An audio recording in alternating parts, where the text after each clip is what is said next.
Donc tous les élus, tous les services de la commune ont adhéré totalement à ce projet. Les parents y ont adhéré. On veut que cette école soit faite parfaitement pour accueillir du mieux possible nos enfants. Et ça, on en est fiers.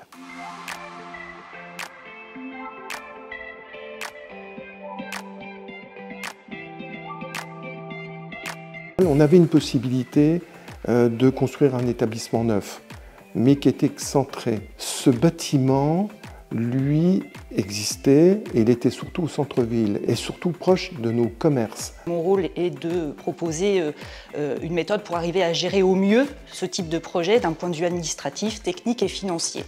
Nous avons constitué un groupe de travail pour définir vraiment les enjeux et les besoins et surtout les étapes qu'il fallait respecter. Donc on accompagne la ville dans le cadre de la maîtrise de l'énergie. Suite à la fédération Flamme, donc, qui a été lauréate de l'appel à solutions innovantes porté par la Banque des Territoires dans le cadre du programme et du Rénov'.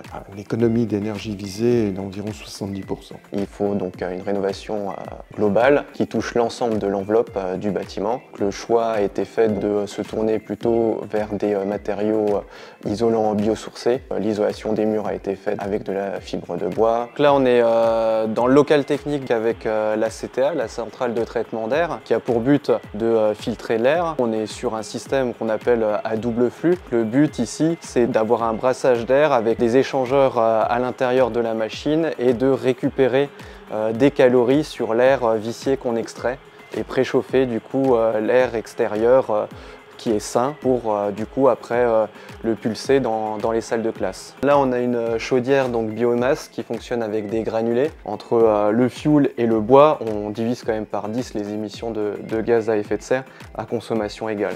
Pour pouvoir continuer le service et donner donc l'enseignement aux enfants, nous avons donc dû réfléchir et nous avons pensé à l'école primaire qui est juste à côté, puisque nous avions l'opportunité d'avoir 2 salles de classe qui étaient libres.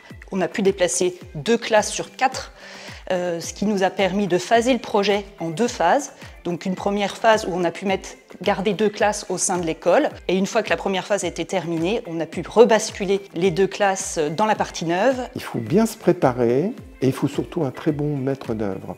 À partir de là, imaginez que 16 corps de métier vont travailler ensemble. Pour peu que vous preniez du retard, vous ne prenez pas une semaine de retard, vous pouvez prendre 1 mois de retard. Et donc orchestrer ça, vraiment, ça relève de l'art.